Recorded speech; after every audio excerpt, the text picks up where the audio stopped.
खूप वेळानं नली टोपलीत 4 मोठे रावस, पांडुरंगाच्या हॉटेलातली मिठाई आणि लतासाठी मोठी आबोलीची वेणी घेऊन धापा टाकत वेळेवर म्हणजे समुद्रकिनारी आली. तिने उरलेले पैसे केशवला देण्यासाठी पुढे केले, पण केशव म्हणाला, "नले, ते पैसे तुला ठेवून दे." नलीकडनं त्यांनी ती मोठी वेणी घेतली आणि तो म्हणाला, "लते, तू केसाला जरा कमी तेल लाव. मला केसाला तेल लावलेलं आवडत नाही." त्यावर नली सकाळचं सर्व आठवून हसत म्हणाली, "पण भाऊजी, आमच्या मायला तेल खूप आवडतं." आणि नलीच्या हे भाऊजी म्हणण्यानं केशव एकदम खुश झाला. उठत म्हणाला, "लते, मी आता निघतो. मला तात्यांकडे जायचंय. मी उद्या सकाळी केशा आजीला घेऊन येतो." असं म्हणून तो लताकडे बघत बघत निघून गेला. केशव गेल्यावर लताने अगोदर त्यांनी केसात माळलेली वेणी काढली, तसं नली म्हणाली, "असू दे लताबाय, बरी दिसतीये." त्यावर लता ओठ चावत हलकेच म्हणाली, "अगं पण नले, माय." आईचं नाव ऐकताच नली गप्प झाली. लता थोड्या वेळानं नलीला म्हणाली, "नले, अगं हे सगळं काय झालं गं? मला काही कळतच नाही बघ. मी हे सगळं काय करून बसले गं? आता तो केशव खरंच मायकडे मला मागणी घालायला आला तर काय करायचं गं?" हे ऐकताच नलीला त्या सगळ्याचं गांभीर्य कळालं होतं. पण ती तरी लताला काय सांगणार होती? यावरती एवढंच म्हणाली, "लता, चल, उशीर झालाय. माय आपली वाट बघत असेल." आणि एवढं बोलून त्या दोघी न बोलता घराकडे निघाल्या. इकडे तांबडी आजी अंगणात पपनीसाच्या झाडाला टेकून लताची आणि नलीची वाट बघत फाटकाकडे बघत बसली होती. तिचं दोनदा पान खाऊन झालं होतं. 4 वेळा नाकात तपकीर कोंबून झाली होती. तरी या दोघींचा पत्ता नव्हता. सोनी, नेहा, येशा, रघु शाळेतून कधीचेच घरी येऊन जेवायला थांबले होते. जसजसा वेळ जायला लागला तसतशी तांबडी आजी अस्वस्थ झाली. तिला एकदम तानी आणि शेणा मावशीची आठवण झाली. तशी ती वेळेवर म्हणजे समुद्रावर जाण्यासाठी उठली आणि त्याचवेळी नली आणि लता फाटकातून धापा टाकत आत आल्या. त्यांना बघून तांबडी आजी एकदम रागात ओरडली, की "लते, अगो, तुम्ही दोघी काय रावस पागवायला गेला होता काय?" हे ऐकताच कधी नाही ते लता आपल्या आईकडं खोटं बोलली. म्हणाली, "हो माय, आज माझ्या आणि नलीच्या गळाला रावस लागले." हे ऐकताच तांबड्या आजीने आश्चर्याने आ वासला. ती घाईघाईत उठली. तिने नलीकडनं टोपली घेतली तर त्यात खरंच 4 मोठे ताजे फणफणीत रावस होते. तांबड्या आजीच्या सराईत नजरेनं ओळखले, की हे रावस मासळी बाजारातले आहेत. मोठ्या लॉन्चमधनं जाऊन पकडलेले. तेवढ्यात तांबड्या आजीची नजर त्या आबोलीच्या वेणीवर आणि मिठाईच्या पुड्यावर पडली. तशी ती लताला म्हणाली, "लते, ही मिठाई आणि ही फुलाची वेणीसुद्धा गळाला लागली का गं?" लता घाईनं घाबरून म्हणाली, "माय, आम्ही 2 रावस बाजारात विकले आणि हे सगळं घेऊन आलो." तांबड्या आजीने अगदी न्याहाळून लताकडे, नलीकडे बघितलं आणि काहीही न बोलता ती टोपली घेऊन आत गेली. लता फार घाबरली होती, तर नली फार गोंधळून गेली होती. तांबड्या आजीला कळत नव्हतं, की लता आणि नली खोटं का बोलतायत. हे सगळं त्यांना कोणीतरी घेऊन दिलंय, तरी या दोघी त्या कोणाचं नाव का सांगत नाहीयेत. जेवण आटोपल्यावर तांबड्या आजीने नलीला जवळ बोलवलं, तेव्हा नली घाबरली. तिला वाटलं केशवने तिला पैसे ठेवायला सांगितले ते आपल्या आईला कळलं. तिने पटकन ते सगळे रुपये काढले आणि आपल्या आईच्या पुढ्यात ठेवून दिले. एकूण ₹80 होते ते. आता मात्र तांबड्या आजीचं डोकं फिरलं. ती लताला एकदम हाक मारत मोठ्यांदा ओरडली, "लते, इकडे ये. हा काय प्रकार आहे? बऱ्या बोलानं खरं काय ते सांग. हे सगळं तुम्हाला कोणी घेऊन दिलं? आणि काय गं नले, तुझ्याकडे एवढे रुपये आले कसे?" यावर लता एकदम रडत-रडत म्हणाली, "माय, माय, हे सगळं आम्हाला त्या केशा आजीच्या केशवनी घेऊन दिलं. पण तुझं आणि केशा आजीचं त्या लंगड्या गाईवरनं भांडण आहे म्हणून आम्ही तुला खोटं सांगितलं." हे ऐकताच आजी हसली आणि म्हणाली, "अगं पोरींनो, मग त्यात एवढं घाबरायचं काय? अगं, केशा मुंबईला जाणार आहे ना, म्हणून तिला त्या भांडणाचं वाईट वाटलं असेल आणि म्हणून तिने केशवला हे सगळं तुम्हाला घेऊन द्यायला सांगितलं असेल." आजीने नंतर लताला खाली बसायला सांगितलं आणि तिच्या केसात ती मोठी फुलाची वेणी माळली.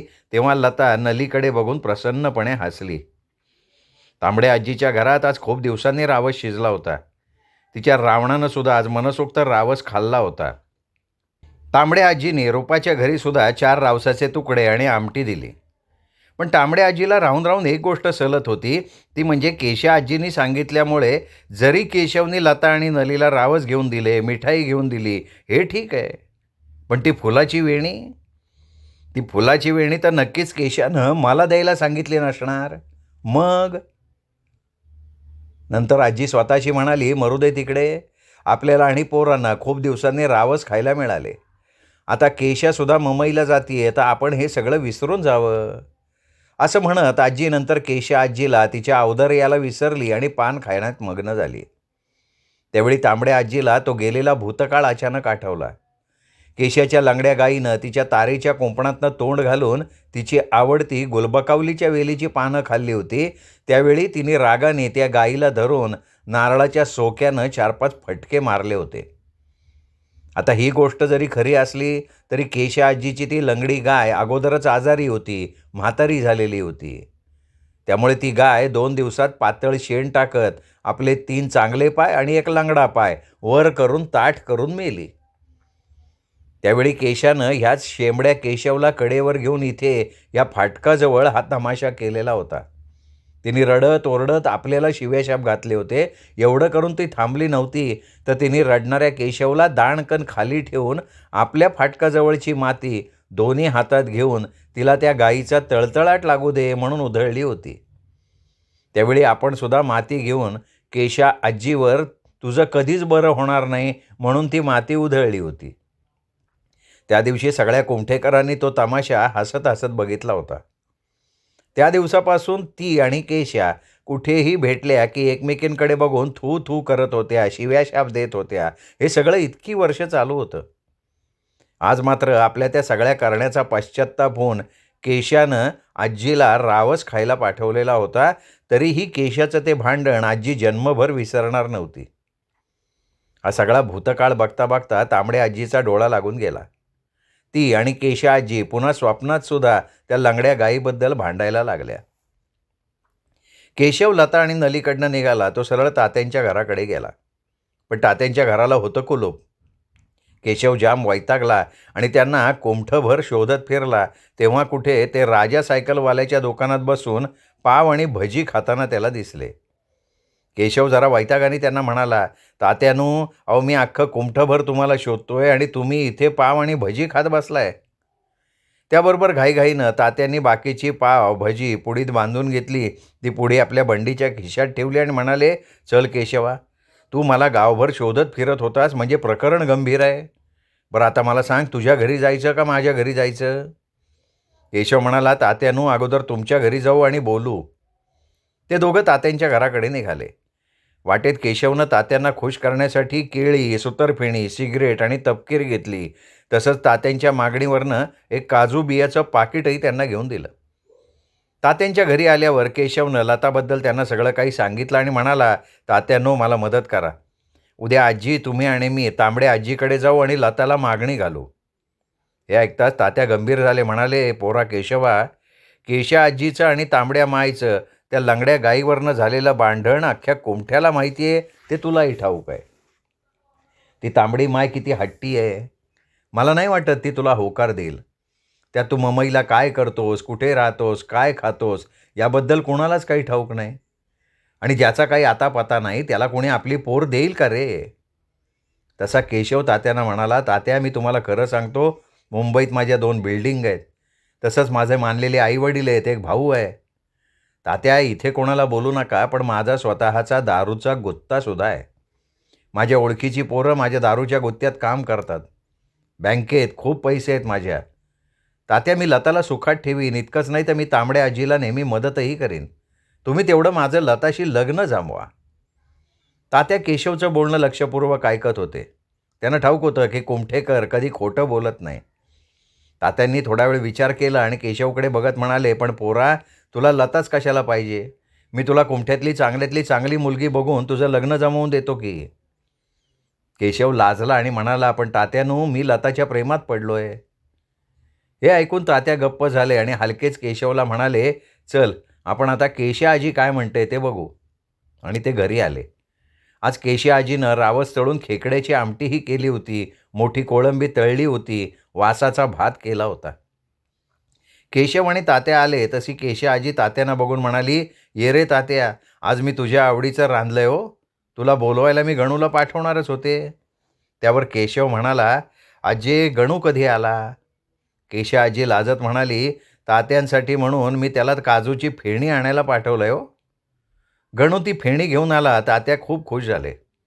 जेवताना केशव सारखा तात्यांना खुणवत होता, पण तात्या दारूचे घोटके मारण्यात आणि खेकडे फोडून खाण्यात मग्न झालेले होते. शेवटी केशव केशा आजीला म्हणाला, "आजी, तात्या तुला काहीतरी सांगणार आहेत." तसा तात्यांच्या लक्षात सगळा प्रकार आला आणि ते केशा आजीला म्हणाले, "केशा आजी, तुझ्या हातची जेवणाची चव अख्ख्या कोमठ्यात कोणाच्या जेवणाला यायची नाही. घाल इकडे थोडी दारू ह्या पेल्यात. आज मारुतीराय तुझ्यावर प्रसन्न आहे." हे ऐकताच केशव म्हणाला, "पण तात्यानू, मारुतीराया नुसते खेकडे खात नाही का दारू पित नाही? पण तुम्ही?" तात्या हसत म्हणाले, "केशवा, मारुतीराया ते सगळं खात नाही. मारुतीराया दारू पित नाही, पण त्याच्या तात्याला हे सगळं चालतं हो. चल केशा आजी, तो रावसाचा तुकडा दे इकडे." आणि जेवणाऱ्या गणूनं खुणेने केशवला विचारलं, "काय झालं?" केशवला कळून चुकलं की आज दारू पिलेल्या तात्यांना काही लताबद्दलचं बोलणं केशा आजीबरोबर करता येणार नाही. आज पुन्हा त्याचा एक दिवस फुकट जाणार. केशव ह्या विचारात असताना तात्या एकदम केशा आजीला म्हणाले, "हे बघ केशा, आता तू थकली आहेस. तू आता फक्त बसून खायचं. तेव्हा आता तू केशवचं लग्न कर." केशा आजी पटकन म्हणाली, "अगदी माझ्या मनातलं बोललास की रे तात्या. आता तुम्हीच एक पोर माझ्या केशवला बघ." तात्या म्हणाले, "ठीक आहे, अशी पोर आहे केशवसाठी कोमठ्यात. तांबड्या आजीची लता." हे ऐकताच केशा आजी रागात म्हणाली, "नाव काढू नको तात्या त्या तांबडीचं. अरे तिने माझ्या लंगड्या गाईला मारलं आणि माझ्या केशवाच्या तोंडातलं दूध तोडलं की रे. मग तिची पोर मी केशवला करू म्हणतोस? त्यापेक्षा ममईच्या पोरी त्याला बघते मी." यावर केशव धीर करून तात्याकडे बघत केशा आजीला म्हणाला, "आजी, मी लताशीच लग्न करणार आहे, नाहीतर मी लग्नच करणार नाही." हे ऐकताच केशा आजी आपल्या नातवाकडे आ वासून बघत राहिली. नंतर हलकेच म्हणाली, "पोरा, तांबडी हट्टी आहे रे. ती आपली पोर तुला नाही देणार." आणि आज पहिल्यांदा केशा आजीला आपलं तांबडीशी झालेलं ते भांडण आठवून पश्चात्ताप झालेला होता. पण दुसऱ्याच क्षणी केशा आजीच्या डोळ्यासमोर तिची लंगडत हंबरत येणारी लाडकी गाय उभी राहिली. त्यावेळी तिच्या दुबळ्या पाठीवर काठीच्या मारानं रक्त साकळलं होतं. तिच्या नाकातोंडातनं रक्त येत होतं. त्या मुक्या गायीच्या डोळ्यात अश्रू वाहत होते. आपल्या लंगड्या गायीची ती दशा बघून केशा आजीचा तोल गेला होता आणि त्यानंतर 2 दिवसात तिची ती लंगडी गाय मेली. त्या दिवशी केशवला घेऊन केशा आजी रात्रभर रडली आणि सकाळी सकाळी जाऊन तांबडीशी भांडली. यात आपलं काय चुकलं? आपल्या जागी दुसरं कोणी असतं तरी तांबडीशी तसंच भांडलं असतं. पण आता घोळ झाला होता ना. केशवला तिची लताच पाहिजे होती. परमेश्वरा, अरे हा काय गुंता केलास? आता हा गुंता सोडवायचा कसा? केशा आजीला काही कळेना. ती केशवकडे बघत राहिली. गणू एकदम म्हणाला, "आजी, आपल्या केशवला तांबडी बाय का नाही म्हणेल बरं?" तात्या म्हणाले, "केशा आजी, आपण उद्या जाऊ. सरळ लताला केशवसाठी मागणी घालू आणि बघू ना तांबडी माय काय म्हणतीये." त्यावर केशा आजी बरं म्हणाली आणि गणूला मात्र केशवची निवड फार आवडली. तो केशवला म्हणाला, "केशव दादा, मला लता खूप आवडते. तुझा आणि तिचा जोडा खूप छान दिसेल. आपण तुझं लग्न धूमधडाक्यात करू आणि लग्न झाल्यावर लताबाईला उखाणा घ्यायला लावू." ती कुठला उखाणा घेईल माहिती आहे? ती म्हणेल, "खरवसाची वाटी ताटात, केशवचं नाव घेते थाटात." हे ऐकताच केशा आजी एकदम चिडली आणि म्हणाली, "मेल्या गण्या, आधी नीट जेव. अरे वडाचं पान आहे झाडावर आणि तू निघाला वटपौर्णिमेच्या फेऱ्या मारायला. अरे दुसऱ्या कोणाची लता पोर असती ना तर गोष्ट वेगळी होती, पण ही पोर त्या रांडेची तांबडीची आहे आणि ती फार चिंतेची बाब आहे रे." अगदी शुक्राची चांदणी आकाशात असताना केशव, तात्या आणि केशा आजी तांबड्या आजीच्या अंगणात पोचले. अंगणात झाडाच्या गर्दीमुळे खूप अंधारलेलं होतं. तिथली वाऱ्याची सळसळ, पक्ष्याचं मधुर कूजन मनाला सुखवीत होतं. केशवला वाटलं आपण एखाद्या शांत समुद्राच्या काठावर उभे आहोत. तांबड्या आजीच्या ओसरीवरचा कंदील कधीच विझून गेला होता. तिची इतकी खंडीभर पोरं असून सुद्धा त्या सुंदर घरात कमालीची शांतता भरून राहिली होती. गुलबकावलीच्या मोठ्या गुलबट फुलांवर दवाचे थेंब चमकत होते. तांबड्या आजीच्या अंगणात पिकलेली आणि पक्ष्यानं खाल्लेली अनेक फळं अंगणभर पसरली होती. केशा आजीनी ती सुंदर कौलावरची गुलबकावलीची वेल बघितली आणि तिला पुन्हा आपल्या लंगड्या गाईची खूप आठवण आली. त्या रात्री तांबडी आजी आणि तिची 6ही पोरं रावसाचं तट्ट जेवण जेवून गुडुप्प झोपली होती. रावणसुद्धा झोपला होता. तांबडी आजी साखर झोपेत स्वप्नात शकुला रावसाच्या कढीनं वाढत होती. तितक्यात तिच्या दाराची कडी कोणीतरी जोरजोरात वाजवली आणि त्या आवाजानं तांबडी आजी दचकून जागी झाली. स्वप्नात तिच्या हातातलं कढीचं पातेलं शकुच्या डोक्यावर पडलं. तांबड्या आजीनी झोपल्या झोपल्या कानोसा घेतला. कोणीतरी खरंच जोरजोरात तिच्या घराची कडी वाजवत होतं. आजी वैतागून पुटपुटली, कोण रांडेचं इतक्या सकाळी आपल्या दाराशी आडमडलंय? बाकीच्या कुंठेकरांच्या घराला काय आगी लागल्यात का? तांबड्या आजीच्या दाराची कडी तर न थांबता वाजतच राहिली होती. शेवटी तांबडी आजी उठली. तिने जवळ झोपलेल्या लताला ढोसत म्हणाली, लते अगं उठ ग, बघ सकाळी सकाळी कोण दाराशी मेलंय. लता ऊ करून पुन्हा कूस पालटून झोपली. तिच्या स्वप्नात तिचा केशव तिला फुलाची फाती म्हणजे फुलाची वेणी तिच्या केसात माळत होता. ती त्या स्वप्नातनं जागी व्हायला तयार नव्हती. लताकडे बघून आजी स्वतः उठली. तिने दार उघडलं तर दारात केशा आजी, तात्या आणि तो लांब झिंज्या वाढवलेला केशव उभे होते. तांबड्या आजीला या सगळ्यांना बघून फार आश्चर्य वाटलं, पण ती ते आश्चर्य तोंडावर न दाखवता सगळ्यांना बसा म्हणाली आणि केशवकडे बघत बघत आत निघून गेली. तात्या, केशा आजी, केशव आत आले. केशव आणि तात्या सरळ आराम खुर्चीत जाऊन बसले तर केशा आजी तिथे जमिनीवर भिंतीला टेकून बसली. त्या तिघांच्याही मनावर विलक्षण ताण पडला होता. तात्या जरा हाबकलेच होते. त्यांना राहून राहून वाटत होतं की केशा आजीची आणि तांबड्या माईचं त्या लंगड्या गाईवरनं भांडण झालं नसतं तर किती बरं झालं असतं. केशा आजीच्या हातातल्या पिशवीत मिठाई आणि पेढ्याचा पुडा, एक फुलाची वेणी आणि लुगडं चोळीचा खण होता. देवाच्या कृपेनं जर तांबड्या आजीनं लतासाठी होय म्हटलं तर केशा आजी ती पिशवी लताला देणार होती. तांबड्या आजीनं आज जाऊन सावकाश तोंड धुतलं. ती मोरीत जाऊन आली. तोपर्यंत नलीला जाग आली होती. लता, सोनी, नेहा, यशा, रघु अजून झोपले होते. नलिनी उठून दाराच्या फटीतून केशवला, तात्यांना आणि केशा आजीला बघितलं. ती पळत पळत लताकडे गेली आणि तिने लताला गदागदा हलवून उठवलं. बाहेर केशव आलाय असं सांगता असं लताला धक्का बसला. म्हणजे तिचा केशव खरोखर तिला मागणी घालायला आला होता तर. लता काही नलीला सांगणार तेवढ्यात तांबडी माय आत आली आणि नली लताला म्हणाली, हे बघा, तुम्ही दोघींनी बाहेर यायचं नाही, नाहीतर त्या सगळ्यांना चहा करायला लागेल, मी बघते काय ते. असं म्हणून तांबडी आजी बाहेर गेली. ती बाहेर आल्याबरोबर केशवनं आजीच्या पायाला हात लावून नमस्कार केला. तांबडी आजी केशवचा अवतार बघून हसत म्हणाली, अरे बाबा, तू केशव का? अरे पोरा, तुझी ही केशा आजी असताना आणि कुमठ्याच्या देवळात अंबामाय असताना देखील तू माझ्या रे पाया पडायला इतक्या सकाळी तात्या आणि ह्या केशासकट आला. पण आता आलायस तर बस. एवढं बोलून केशा आजीला काही न बोलू देता म्हणाली, केशा, तू ममईला जाणार म्हणून माझा निरोप घ्यायला आली आहेस. शेवटी तुला कळलं ना की तुझी लंगडी गाय माझ्या मारानं मेली नाही तर ती आजारपणामुळे मेली होती. हे ऐकताच केशा आजीच्या डोळ्यापुढे तिची ती गरीब गाय पुन्हा आली आणि भान हरपून केशा आजी म्हणाली, नाही ग तांबडे, तूच तिला मारली. आणि झालं. लताला मागणी घालायचं तिथंच राहिलं. या दोघी जणी भांडायला लागल्या. केशवला, तात्यांना कळेना आता काय करायचं. ते दोघेही नुसते आपल्या त्या भांडणाऱ्या आज्यांकडे टकामका बघत राहिले. शेवटी तात्या उठले, म्हणाले, केशा आज्जे, तांबडी माय, ती गाय मेली, मसणवटीत गेली, आता तुम्ही गप्प राहा. तांबडी माय, आता आम्ही कशासाठी आलोय ते मी तुला सांगतो. तशी तांबडी आजी एकदम ओरडून म्हणाली, तात्यानू, मी ह्या केशाची लंगडी गाय मारली हे सांगायला तुम्ही तिघे आलाय ना, आता निघा माझ्या घरातनं. पण तांबडी माय जवळ जात तात्या म्हणाले, तसं नाही तांबडे माय, हे बघ, हा केशव आणि तुझी लता एकमेकांच्या प्रेमात पडलेत आणि हा केशव कोमठ्याच्या रीतीप्रमाणे लताला मागणी घालायला इथे आलाय. हे ऐकताच तांबडी आजी एकदम गप्प झाली. तिला ते रावस, ती मिठाई, ती फुलाची वेणी या सगळ्याचा क्षणार्धात उलगडा झाला. ती सावकाश खाली बसली.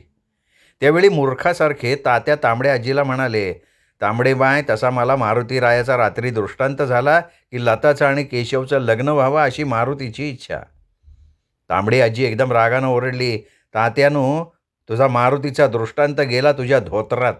मला ठाऊक आहे तुझे दृष्टांत. हे बघ तात्या, माझी लता कोणाला डोळे मोडणारी पोरगी नाही. तिने येऊन तुला आणि तुझ्या मारुतीला सांगितलं की ती या झिंजावाल्याच्या प्रेमात पडली आहे म्हणून. तात्यानू, या केशवाकडे न्हाव्याला द्यायला 4 दिडक्या नाहीत. बघ कसे भूतासारखे केस वाढून फिरतोय तो. हा झिंजावाला माझ्या लताला मागणी घालायला आलाय. असं म्हणून तांबडी आजी खो खो हसली. तात्या म्हणाले, हे बघ तांबडे माय, केशवच्या 2 बिल्डिंग आहेत मुंबईला. त्याचा धंदा आहे मुंबईला. तांबडी आजी रागात म्हणाली, पण तात्यानू, हा केशव कुठे राहतो, काय करतो, काय खातो, काय पितो, मला काही ठाऊक नाही आहे. मला एवढं ठाऊक आहे की काही लोक लग्न करून पोरीला घेऊन मुंबईला जातात आणि नंतर तिला तिथे विकतात. म्हणून मला काही लताला मुंबईला द्यायचं नाही. हे बोलणं ऐकताच केशव चिडला आणि म्हणाला, हे बघ तांबडे माय, माझं लतावर प्रेम आहे. तू तिला बाहेर बोलव आणि विचार. आणि तू मुंबईला ये, माझं घरदार बघ आणि नंतर तू काय ते सांग ना. तांबडी आजी म्हणाली, केशवा, मला काही तुझं घरदार बघायचं नाही आहे. मी एकदा नाही म्हटलं ना म्हणजे नाही. तुम्ही आता निघा. असं म्हणून तांबडी आजी उठली, आत निघून गेली आणि केशव आ करून तांबडी आजी गेला त्या दिशेकडे बघत राहिला. त्याला त्या क्षणी वाटलं की आपल्या केशी आजीच्या लाडक्या गाईला या निष्ठुर तांबड्या आजीनंच मारलेलं असावं. आत्ता देखील एका क्षणात त्याच्या मागणीचा विचार न करता तिने त्याचं आणि लताचं प्रेम पायदळी तोडून ती महाराणीच्या तोऱ्यात आत निघून गेली होती. केशवला क्षणभर वाटलं कदाचित लता धावत येईल, आपल्या गळ्यात पडेल आणि आपल्या आईला म्हणेल की माय, मला केशवशी लग्न करायचं आहे. पण नाही, त्या शांत दारात कुणी आलं नाही. तेव्हा तात्या उठले आणि म्हणाले, चल केशवा, आता इथे थांबण्यात अर्थ नाही. आणि तांबड्या आजीच्या त्या फळं सांडलेल्या अंगणातनं केशव जाताना मनात म्हणाला की तांबडे माय, मी तुझ्या नाकावर टिच्चून तुझ्या लताला इथून घेऊन जाईन. बघतोच मला कसं अडवती असते. तांबडी आजी घरात आली आणि सरळ झोपायच्या खोलीत गेली तर नलीला धरून लता रडत होती. पण आपल्या माईला बघताच ती एकदम गप्प झाली. सोनी, नेहा, येशा, रघु रडणाऱ्या लताला बघत बावरून उठून बसले होते. आजीने येऊन लताकडे लक्षपूर्वक बघितलं आणि तिला वाटलं की ही चिमुरडी ताटात पुन्हा भात हवा असेल तर संकोचानं पुन्हा कधी मागायची नाही आणि आता एका परक्या तरुणाकरता ही अश्रू ढाळतीये. तांबड्या आजीने पुन्हा लताकडे निरखून बघितलं आणि ती सुंदर पोर असं काही करणार नाही असं तिला उगीचच वाटलं. पण नंतर आजीला आठवलं लताचं ते त्या दिवशी पावडर काजळ घालून नटणं, ते रावसाबद्दल खोटं बोलणं आणि या सगळ्या गोष्टी तिच्या अनुभवी नजरेला लताचं गुपित सांगत होत्या. ती लताला काही न बोलता बाहेर गेली. तांबड्या आजीला ठाऊक होतं की चुलीवर रटरटणारी आमटी चुलीवरनं उतरवून ठेवली की आपोआप थंड होते. तिने ठरवून टाकलं की ते लांब केसाचं केशा आजीचं भूत कोमठ्यात असेपर्यंत लताला पेडावर फळं विकायला पाठवायचं नाही की मासे पकडायला समुद्रावर पाठवायचं नाही. ठरलं. तांबड्या आजीला खरोखर तो लांब केसाचा केशव मुळीच आवडलेला नव्हता, जो आपल्या स्वतःच्या आजीला सोडून पळून गेला होता आणि आता 4 दिडक्या जमून परत आला. अशा तरुणाबरोबर ती लताचं लग्न कदापि करणार नव्हती. म्हणे लतावर माझं प्रेम आहे आणि उद्या लताला देखील तो सोडून कुठे पळून गेला तर काय करणार. पण तांबड्या आजीला कळायला हवं होतं की केशव आणि लता एकमेकांच्या प्रेमात पडली आहेत आणि प्रेम ही एकच गोष्ट अशी आहे की नंतर कुठलंही धाडस करायला प्रेमिकांना ती प्रवृत्त करते आणि नंतर केशव करता घाबरट भित्र्या लतानं सुद्धा असंच धाडस केलेलं होतं. पण हे सगळं तांबड्या आजीच्या हट्टामुळे घडलं होतं. तांबड्या आजीने केशवला नकार दिल्यानंतरही तात्याने 2-3 वेळा तिच्याकडे येऊन केशवबद्दल रदबदली केली होती. पण तांबडी आजी आपल्या नकारावर कायम ठाम राहिली होती आणि तांबडी आजी तिथेच चुकली होती. प्रेमात किती सामर्थ्य आहे हे तिला फार उशिरा कळलं, पण तोपर्यंत तिची लता तिच्यापासून दूर केशवबरोबर निघून सुद्धा गेली. केशवला आपल्याला तांबडी आजी असा तडकाफडकी नकार देईल असं वाटलं नव्हतं, पण ते घडलं होतं. तात्यांना तिच्याकडे 2-3दा पाठवूनही तिने केशवची चेष्टा करत त्याला नकारच दिला होता. त्यात आता लताला भेटायचं म्हणजे तर नली एकटी पेडावर फळं विकायला येत होती. केशव तिला लताबद्दल काही विचारील म्हटलं तर त्याच्याकडे न बघता ती फळं विकली की भराभरा घरी निघून जात होती. केशव खूप वेळा समुद्रकिनाऱ्यावरही गेला, पण त्यानंतर लता आणि नली मासे पकडायला समुद्रावर आल्याच नव्हत्या. केशवच्या लक्षात आलं की हे सगळं त्या तांबड्या आजीनी केलेलं आहे. केशवला आता तांबड्या आजीची मनधरणी करण्यात वेळ घालवायचा नव्हता. त्याला लवकरात लवकर मुंबई गाठायची होती.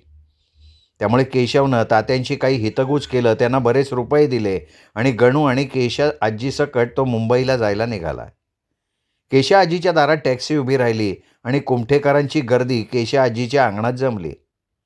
विठ्ठल भट, नारो भट, पांडुरंग, सरपंच शेषाद्री, तात्या आणि गावची सगळी मंडळी केशा आजीला निरोप द्यायला जमलेले होती. प्रत्येकजण केशवला त्यांनी केशा आजीला कसं सांभाळावं याबद्दल अनेक सूचना देत होतं. स्वतः केशा आजी रडत रडत सगळ्यांचा निरोप घेत होती. केशवनी पाहिलं या जमलेल्या गर्दीत फक्त तांबडी आजी किंवा लता, नली कुणीही नव्हतं. केशवचं मनच थाऱ्यावर नव्हतं. कुमठेकरांच्या त्या गोंधळाला तो जाम वैतागला होता. त्या 2 पोरं टॅक्सीत चढून, "आये, आम्ही पण मुंबईच्या जत्रेला आजीबरोबर जाणार," म्हणून केशा आजीच्या मांडीवर येऊन बसली. केशवनी त्यांना किती ओढलं तरी ती कार्टी काही उठेनात. तेवढ्यात केशा आजीनं रडायला सुरुवात केली आणि मग सगळ्या कुमठेकरणींनी रडायला सुरुवात केली. सगळ्या कुमठेकरींनी आपापल्या पोरांना केशा आजीजवळ टॅक्सीत कोंबलं आणि त्या रडायला लागल्या. केशवला कळेना आता हा गोंधळ निस्तरायचा कसा. तेव्हा सरपंच शेषाद्री पुढे आले. त्यांनी सगळ्या पोरांच्या बखोट्याला धरून त्यांना भराभरा बाहेर काढलं. तशा त्या कुमठेकरणी सरपंच शेषाद्रीला शिव्या द्यायला लागल्या. केशवला आता सगळं सहन होईना. त्यांनी तात्यांना जवळ बोलवलं आणि सांगितलं, "तात्या, मी निघतो, पण लवकर परत येईन. तोपर्यंत लताकडे थोडं लक्ष ठेवा." केशव एकदम टॅक्सीत जाऊन बसला. टॅक्सीवाल्याला टॅक्सी चालू करायला सांगितलं. केशवची केशा आजी गणूसकट मुंबईला निघाली. जाताना केशा आजीनी मागे वळून आपल्या घराकडे बघितलं. तिचं ते कुडाचं घर एकाकी उदासवाणीपणे उभं होतं. कुमठेकर आता तिच्या घरापासून दूर निघाले होते. रस्त्यावरचं कुत्र्याचं पिल्लू केशा आजीसाठी तिच्या दारात तसंच बसून होतं. त्या भटक्या कुत्र्याच्या पिलाला ती नेहमी केशवचा वाटा म्हणून चतकोर भाकरी किंवा भात घालायची. ते आत्ता अजूनही तिची वाट बघत तिच्या दारात उभं होतं. केशा आजी केशवला म्हणाली, "केशव, गाडी थांबव." टॅक्सीवाल्यानं टॅक्सी थांबवली. केशा आजी रडत रडत केशवला म्हणाली, "केशवा, माझं ते कुत्र्याचं पिल्लू, अरे त्याचं नाव मी केशव ठेवलंय. तू नसताना तुझ्या वाटणीचं जेवण मी त्याला घालायचे. मला ते पाहिजे माझ्याबरोबर." केशवनं निमूटपणे टॅक्सी फिरवली आणि केशा आजीचा केशव तिच्या मांडीवर दिला आणि ते हुशार पिल्लू केशा आजीच्या पदराआड गुडुप्प शांतपणे बसून राहिलं. केशव, केशा आजी, तिचं कुत्र्याचं पिल्लू आणि गणू दुसऱ्या दिवशी सांज उतरता उतरता मुंबईला पोचले. मुंबईचं ते भव्य दिव्य स्वरूप बघून केशा आजी, गणू पार बावरून हतबुद्ध झाले. दिव्यांच्या झगमगाटानं इंद्रधनुष्याप्रमाणे फुललेली मुंबापुरी बघून केशा आजी आणि गणू प्रचंड चकित झाले होते. त्यांनी अंबाबाईच्या जत्रेच्या वेळीसुद्धा देवळात इतका झगमगाट बघितला नव्हता. टॅक्सीवाल्यांनी केशवला रस्त्याच्या कडेला उतरवलं आणि रस्त्याच्या त्या दुसऱ्या बाजूला केशवचं घर होतं. केशा आजीबरोबर तिचं ते कुत्र्याचं पिल्लूसुद्धा घाबरलेलं होतं. केशवनं गणूला आणि केशा आजीला समोरची बिल्डिंग दाखवली आणि म्हणाला, "आजी, हे आपलं घर." आणि केशा आजीच्या हातातनं कुत्र्याचं पिल्लू खाली पडलं. श्रोते हो, तुम्ही ऐकताय आयडा बॅरेटो लिखित तांबड्या आजीचे सारवलेले अंगण ही कादंबरी. आजचा भाग इथेच संपला. पुढचा भाग ऐकण्यासाठी उद्या भेटूयात दीपक रेगे कथाकथन चॅनलवर. तोपर्यंत नमस्कार मित्रो.